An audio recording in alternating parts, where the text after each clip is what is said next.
Canadian Ayurvedic Practitioners Association, and Shri Madhu Baghel ji from Hindi अखिल विश्व हिंदी समिति। आप सब लोगों का बड़ा धन्यवाद, आपने अपना समय निकाल के हमारे साथ इस प्रोग्राम में ज्वाइन किया। जैसा कि आप जानते हैं कि today's function is to commemorate the world Ayurveda day, which is actually on 23rd of September. Every year since 2016 we are celebrating World Ayurveda Day, which coincides with the birth anniversary of Lord Dharmantri. Lord Dharmantri is the mythology में हमारा है कि देवों के वो surgeon और physician थे, and he had incredible medicinal powers second to Lord Mahadev only. So आप समझ सकते हैं कि उनका क्या स्थान रहा होगा मेडिसिन और हेल्थ के उस समय के समय में। So thank you very much all of you, my colleagues from the consulate and ladies and gentleman. Ayurveda, it's basically from Sanskrit, which is the sandhi of Ayur and Veda. Ayur is life, Jivan, Veda is Gyan, knowledge. So in simple terms, it is science of life. जीवन को किस तरीके से जीना है, सुखी और स्वस्थ जीवन, आयुर्वेदा उसी के बारे में बात करता है। आयुर्वेदा के कई पार्ट हैं जो कि आहार से लेके हर्ब्स तक, मेडिसिनल हर्ब्स तक बनाते हैं, बट आयुर्वेदा का जो फोकस है वो है प्रिवेंशन पे। मेडिसिन्स आपकी बीमारी में आपका इलाज करेंगी, उसको ठीक करेंगे, उसके साइड से। आयुर्वेदा आपको उस स्थिति से बचाने का प्रयास करता है। It's basically preventing the disease. So prevention is better than cure, जैसा कहा जाता है। So Ayurveda enables us to achieve that state. कोविड-19 जब हुआ महामारी, कोविड की महामारी, तो सारी दुनिया ने उसको सफ़र किया, बट हम कुछ जानकारी पहले थे, पर पूरे विश्व ने उस समय रियलाइज किया that your immunity was the major factor जो आपको कोविड-19 को सर्वाइव करने में काम आई। जिनकी नेचुरल इम्यूनिटी स्ट्रांग थी, they were able to fight it, survive it. जिनकी इम्यूनिटी वीक थी, वो उसको नहीं कर पाए, वो कैजुअलिटी में ज़्यादा हुआ है। तो इम्यूनिटी में फिर ध्यान गया लोगों का, और इम्यूनिटी हमारे जो नेचुरल इम्यूनिटी है वो आयुर्वेदा से बढ़ती है। Ayurveda helps us to strengthen our general wellness, our natural immunity. और वो हमें कुछ प्रयास करने की आवश्यकता नहीं है, इट्स अवेलेबल। जैसे टर्मरिक है और कई हर्ब्स हैं, आपके इजीली अवेलेबल होते हैं। So you have to just use them proper way. उसी प्रकार आहार है, your diet affects your metabolism, और आपका मेटाबॉलिज्म जो है is one of the part, जो कि आयुर्वेदा का 3 है, वात, पित्त एंड कफ। तो ये मेटाबॉलिज्म आपका, ये तीनों के बैलेंस से, संयोजन से आपका शरीर जो है एक स्वस्थ शरीर रहता है। So healthy body requires all 3 to function in coordination. A disbalance in their function leads to disorder and disease. तो बेसिकली डिजीज इज इन तीनों में असमंजस होने का है। तो असमंजस होने का यही कि आपका माइंड, आपकी बॉडी एंड आपका सोल, ये तीनों एक कोऑर्डिनेशन में रहे, एक सिनर्जी में, एक सिंक में रहे। उसके लिए it's very important that you have the right diet. तो राइट डाइट में कैसा आहार लेना है, किस तरीके का लेना है, that is government of India made it a point realising the importance of Ayurveda. So in 2003 we created a separate department, AYUSH, which is called AYUSH, Ayurveda, Unani, Siddha, homeopathy, naturopathy, इन सबको करने के लिए, ताकि should be systemise and officially इसको प्रमोट किया जाए, not only in India but abroad also. तो आयुष जो कि फुल फ्लेज मिनिस्ट्री है, looks after all this issues. Ayurveda का उन्होंने उसमें वो दिया है। तो फ्रॉम 2000 से अब ये दिस इज ए मिनिस्ट्री बनी। ऐसे तो केरला को कहा जाता है it's a cradle of Ayurveda, but there are other states also like Maharashtra, Madhya Pradesh, Punjab, Delhi, Uttar Pradesh. Now they are becoming fast hubs for Ayurvedic products. In there is a called natural product segment होता है, उसमें आयुर्वेदा का यूज होता है। आप आयुर्वेदा का ऑयल है, च्यवनप्राश वगैरह है, इम्यूनिटी फूड्स हैं, ये सब कॉमन प्रोडक्ट्स में अब आ रहे हैं। Becoming in Canada, consulate general in India along with the support from organizations like Care, we are trying to create awareness among our Canadian friends about the utility and benefits of Ayurveda. And Ayurveda, slowly we are making progress, but there's a lot to be required to be done. And today's event is one of such steps. एक कदम और हमने उस दिशा में बढ़ाया है. So मैं ज़्यादा समय न लेते हुए अब जो आयुर्वेदा के जो प्रैक्टिशनर्स हैं और आयुर्वेदा के जो ज्ञानी हैं उनको निवेदन करूंगा कि वो स्टेज पे आके हम लोगों को आयुर्वेदा के बारे में बताएं. So once again, I thank you all of you for coming here, joining us in celebrating World Ayurveda Day and the Ayurveda spirit. Thank you. Thank you so much, sir. Next, I invite Mr. Ritesh Malik from Canada India Foundation to say a few words about today's event. Please. Please give him a huge round of applause.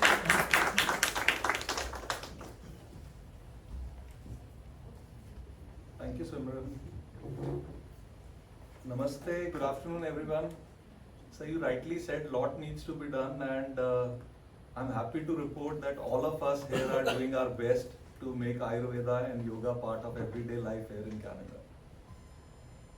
First of all, let us congratulate the Government of India and Prime Minister Narendra Modi for designating September 23rd as International Ayurveda Day. For those of us who know Ayurveda as the ancient science of healing and wellness, every day is a Ayurveda day for us. Yet, this recognition has helped its propagation worldwide. With nearly 150 UN member nations today hosting one or another Ayurveda outreach. Ayurveda is not just an ancient practice, it is a holistic, affordable, and sustainable healthcare system. In a world increasingly burdened by chronic illness and unsustainable levels of healthcare spending, Ayurveda provides an alternative approach that addresses root causes and offers treatments with minimal side effects. We took then Minister of Mental Health and Addictions, Michael Topolo, to India 2 years ago, and we introduced him to a lot of great places where Ayurveda and yoga are widely used, and he agreed with us that spending and allocating more and more money towards healthcare is not the solution. The solution lies in preventive, and he said, I have seen nothing besides Ayurveda and yoga which can help Ontarians and Canadians. At Canada India Foundation, we recognize that claims about Ayurveda may sometimes appear exaggerated to a Western audience. That is why we at Canada India Foundation launched a $1 million fund to support integrative medicine research, combining Western medical protocols with India's traditional systems. We are proud that under this program, leading experts such as Dr. Paul O at the world-renowned University Health Network in Toronto are working in collaboration with researchers from All India Institute of Ayurveda. I was personally present in Jamnagar when Prime Minister Modi inaugurated Center of Traditional Medicine for Excellence, and I was fortunate to witness that firsthand, the MOU signed between All India Institute of Ayurveda and UHN Health Network. And this was a great start for us as community when institute of such repute like UHN saw the importance of that MOU and made all the effort to work and go to India and sign an MOU. And till date, I'm happy to report that every 2 weeks we are having continuous meetings, and we are progressing very well. And I'm also very happy to report that we are not too far from actually getting yoga and Ayurveda regulated in Ontario. There are a lot of people in this room like Dr. Verma and many people at Canada India Foundation with many other professionals who've been working very, very diligently for the last so many years. And the day is not far where, just like Chinese medicine, Ayurveda and yoga will be regulated, and all the practitioners will have a real profession, not part-time passion. Like we all are very passionate about yoga and Ayurveda, but I personally feel that the day is not far when yoga and Ayurveda will be regulated, and there will be a lot of opportunities for people who passionately practice yoga and Ayurveda for the well-being of humanity at large. In closing, I would like to thank Acting Consul General Kapil Dwajji, who is not here today, but Sanjeev ji and everybody in the organizing team at Consulate for hosting this important event and helping spread this timeless message of Ayurveda. And special thanks to all of you for taking out time on working day and being here with us today. Thank you very much. Namaste.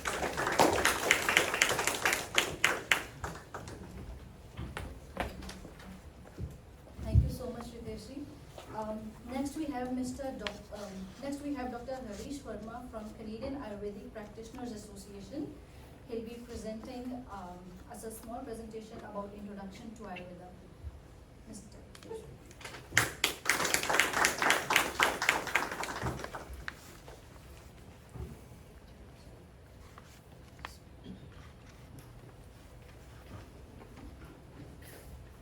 So thank you, Simran, and respected Sanjeev ji, respected Ritesh ji, and dear friends. First of all, I am thankful to CI office for inviting us and to give presentation on introduction of Ayurveda. And Ritesh ji already have explained we are doing lot of efforts to get Ayurvedic system of medicine regulated in Ontario on the same pattern as Chinese medicine, homeopathy, they are regulated and people are getting a lot of benefit of the regulations. So before I move forward, I would like to start my presentation. Today I have to speak about introduction of Ayurveda. Ayurveda is the oldest medical system in the world. It started around 5,000 years ago in India, and it's a part of Vedas. Particularly, it's a part of Atharvaveda. There are 4 Vedas written when the life started on the earth. 4 Vedas are Rig Veda, Yajurveda, Samveda, and Atharvaveda. And Ayurveda is a part of Atharvaveda.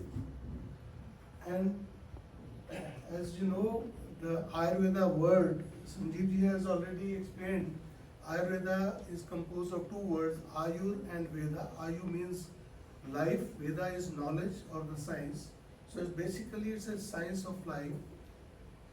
And the books written by our ancestors at the time of starting of Ayurveda contains the knowledge of herbology, medicine, internal, external medicine, dietetics, and psychology, longevity, rejuvenation, even the surgery. And Ayurveda is a regulated system of medicine in India and Sri Lanka. So, there are mainly 2 objectives of Ayurveda. First is Swasthasya Swasthya Rakshanam, यानी जो healthy व्यक्ति है उसकी health को कैसे maintain करना है, how we can maintain the health of healthy person.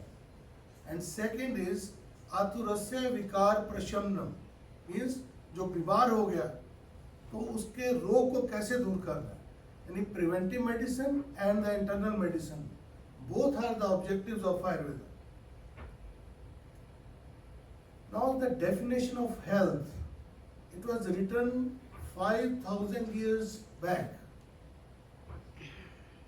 This definition is similar to the definition of health mentioned by WHO, but there is a difference.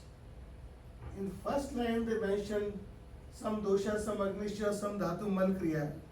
That means your all bodily functions, tissues, blood, enzymes, everything should be balanced. Up to here, modern science also consider it should be balanced. But the second line is, which is very important, प्रसन्न आत्मेंद्रिय मन है, स्वस्थ इति विधीयते। हम उसी व्यक्ति को स्वस्थ कह सकते हैं जिस व्यक्ति का मन, इंद्रिय और आत्मा प्रसन्न है, happiness. This part is still missing in the definition of health by WHO। But Ayurveda ने 5000 साल पहले लिखा कि यदि कोई व्यक्ति प्रसन्न नहीं है वो हेल्दी नहीं हो सकता। It's very important. So Ayurveda में how we consider the human body, जैसे मॉडर्न मेडिसिन है उसमें हमारे पास ऑर्गन्स हैं, ब्रेन है, हार्ट है, लंग्स है, एब्डोमेन है, लिवर है, आर्टरीज हैं, वेसल्स हैं, ब्लड है, bones hai. These are the modern anatomy. And but in Ayurveda we consider the body is composed of 5 elements. I'll explain the 5 elements. आप सब लोगों को मालूम होगा, earth, water, fire, air and space. Then 7 tissues. रस, रक्त, मांस, मेद, अस्थि, मज्जा, शुक्र, ये टिश्यूज के नाम हैं। जैसे हमारे बोन्स हैं, मसल्स हैं, ब्लड है, उस तरह ये संस्कृत में टर्मिनोलॉजी है। एंड 3 दोष है। अभी संजीव जी ने बात की वात, पित्त, कफ, इनको हम दोष कहते हैं। किसी ने सुना है वात, पित्त, कफ के बारे में? Anybody?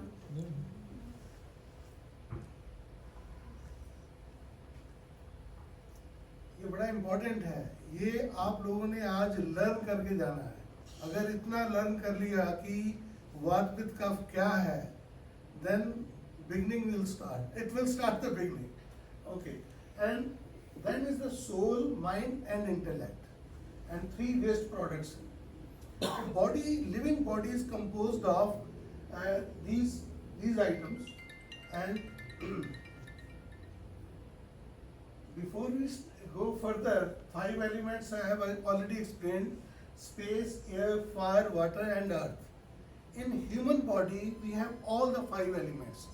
All the hollow spaces, they are akash, and all the gaseous elements, they are air, and the fire, heat in the body is fire. Then all the liquids are water, and all the solids are prithvi or the earth. Now this is very important to understand what are doshas. Very, very important. Basically, doshas are not the elements. These are the 3 bioenergies. It's very important because यहाँ पर कई लोगों को हम पूछते हैं कि क्या do you understand dosha? वो कहते हैं हाँ, I have pitta, I have kapha. वो नहीं है। पहले doshas को understand करना है कि doshas होते क्या हैं। Doshas are basically the 3 energies. वो energies कहाँ से आती हैं, कैसी होती हैं, ये अंडरस्टैंड करना जरूरी है। कि एनर्जीज, जैसे इलेक्ट्रिसिटी एनर्जी है, हम सिर्फ ट्यूब देख रहे हैं, ट्यूब काफी नहीं है, ट्यूब के पीछे क्या है, कहाँ से एनर्जी आ रही है, वो इलेक्ट्रिसिटी है। ऐसे ही दोषास को हमने अंडरस्टैंड करना है कि दोषास जो है, ये एनर्जीज जो है कहाँ से आती हैं और क्या करती हैं बॉडी में।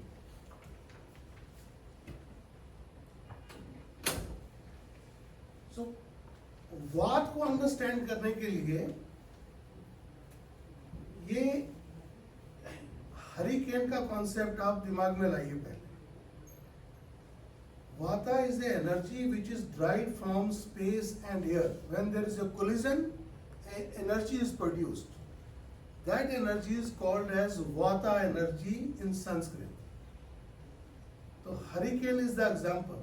सिमिलरली इस तरह की एनर्जी हमारी बॉडी में जो होती है उसको हम वात कहते हैं।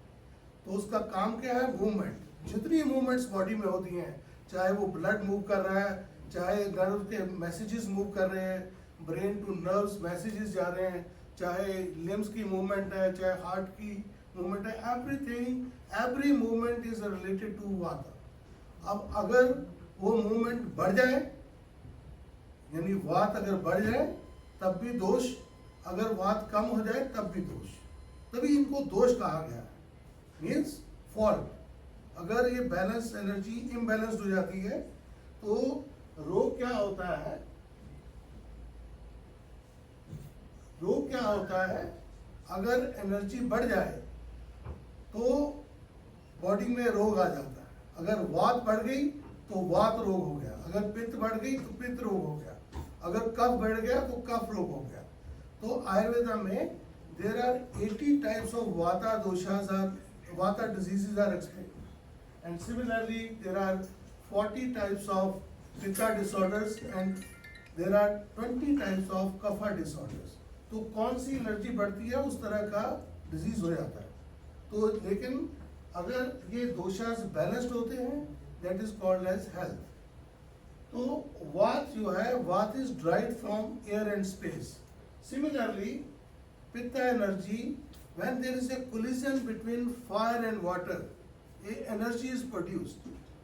Like अगर हम steam देखें, steam में water and heat का, water and fire का composition है, and that produce a energy. It's so powerful कि we can run the steam engine. तो इसी तरह से उस तरह की एनर्जी जो हमारी बॉडी में होती है उसको हम पित्ता बोलते हैं। वो एनर्जी हमारे टेम्परेचर को मेंटेन करती है, वो थर्मोजेनिक एनर्जी होती है। इसी तरह कफा एनर्जी, वाटर एंड अर्थ। जब हम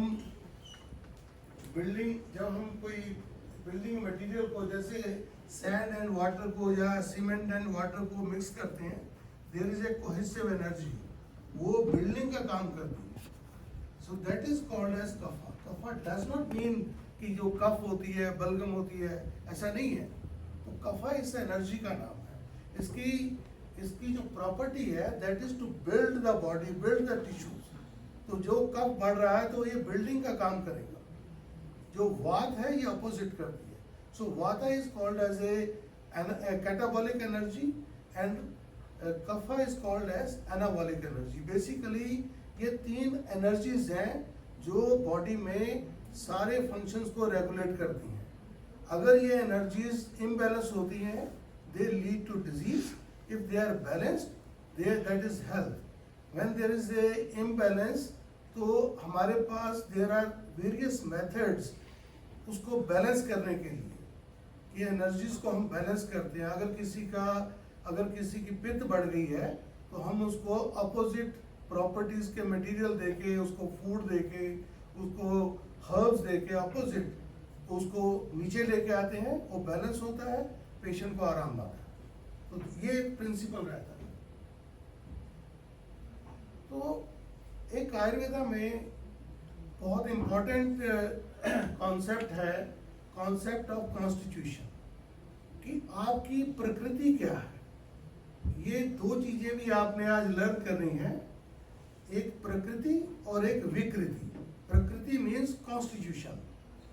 तो at the time of birth आपकी बॉडी में कौन सी एनर्जी प्रिडोमिनेंट थी at the time of birth. Like if you are born with predominant vata energy, तो आपका कॉन्स्टिट्यूशन वाता रहेगा। अगर आपकी बर्थ के टाइम पे पित्ता एनर्जी ज़्यादा थी तो आपका कॉन्स्टिट्यूशन पित्त का है। ऐसा बोलते हैं कि पित्त का शरीर है, उसकी जन्म से ही बॉडी में हीट ज़्यादा है। और ऐसे ही अगर किसी की बॉडी में कफ एलिमेंट ज़्यादा है तो उसकी बॉडी एंड तक उसी तरह की रहती है। So there are 3 types of people. तो vata people generally are thin, they do not gain weight easily, their skin is dry, there are many properties and it is very easy to find out कि कौन सा constitution किस व्यक्ति का है। And ये एक बेसिस रहता है कॉन्स्टिट्यूशन का कि हमने अपना फूड कैसे सिलेक्ट करना है। अगर हमारा पित्त का कॉन्स्टिट्यूशन है, हमारी बॉडी में फायर एलिमेंट बचपन से ज़्यादा है, and if you will start consuming hot nature food या उस तरह की चीज़ें जिससे बॉडी में गर्मी बढ़ती है, जैसे कॉफ़ी ले ली, काजू ले लिए, उसके बाद ड्रिंक ले ली, मीट ले लिया, उससे हीट बढ़ती चली जाएगी और उससे पित्त एलिमेंट बढ़ता जाएगा। It will lead to inflammatory disorders. ये आयुर्वेदिक कॉन्सेप्ट है। अब जितने इन्फ्लेमेटरी डिसऑर्डर्स होते हैं, अगर आप एलोपैथिक डॉक्टर से पूछें कि इसका cause, he will say I don't know the cause. तो वो कहते हैं जी मैं इन्फ्लेमेशन आपकी ठीक कर दूंगा, वो इन्फ्लेमेशन के लिए जो भी एंटी इन्फ्लेमेटरी ड्रग्स देती हैं वो फर्दर कई बार इन्फ्लेमेशन और बढ़ा देती हैं, जिसकी वजह से और प्रॉब्लम्स आती हैं. So the concept of constitution is very important to select the food, to select the lifestyles, कि किस तरह के लाइफस्टाइल्स रखने हैं, किस तरह का फूड रखना है. Pitta type people are generally having medium body frame, their skin is reddish complexion and warm to touch, sensitive to warm temperature. Similarly, Kapha people are large, broad body frame. They have a tendency to gain weight. Kapha लोगों में थोड़ा सा wait कम किया फिर बढ़ जाता है, क्योंकि उनके बॉडी में कफ एनर्जी बचपन से ज़्यादा है. तो ये कॉन्स्टिट्यूशन का इम्पोर्टेंस है. It's very easy nowadays. आप गूगल पे जाएं तो क्वेश्चन टाइप करें, how I can find my constitution और वाता और माई बॉडी टाइप, तो आपको क्वेश्चनर मिलेगा, उसे फिल करें तो स्क्रीन पे आ जाता है कि आपका कॉन्स्टिट्यूशन ये है. तो आयुर्वेदिक जो मेथड ऑफ ट्रीटमेंट है उसमें 4 मेथड्स जनरली होते हैं. First is detoxification. We detoxify the body. जो चीज़ जो एनर्जी बढ़ी हुई है, जैसे वात बढ़ी हुई है, उसको हम बॉडी से रिड्यूस करने के लिए कुछ प्रोसीजर्स करते हैं. We call those procedure as panchakarma. 5 methods होते हैं जिससे हम उन बढ़े हुए दोषों को कम करते हैं. That is first part. Second, we use natural products. जैसे आपने देखा आजकल अश्वगंधा, टर्मरिक वगैरह सब कॉस्को में मिलते हैं. They are getting popular.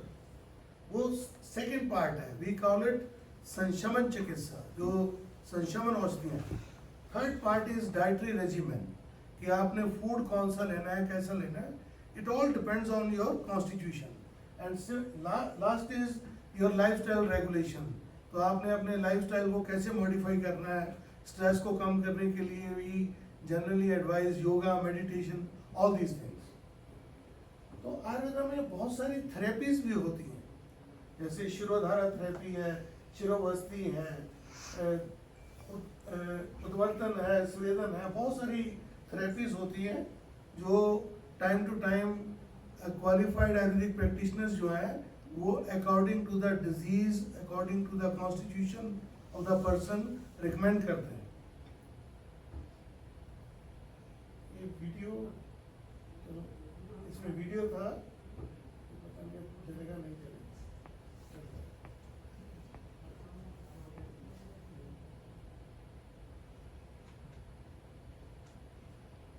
Next ले लीजिए. चल रहा है साउंड करना. तो आयुर्वेद को पॉपुलर करने के लिए मोदी जी बहुत एफर्ट्स कर रहे हैं. उसी एफर्ट में एक, जैसे रितेश जी ने बताया था कि जामनगर में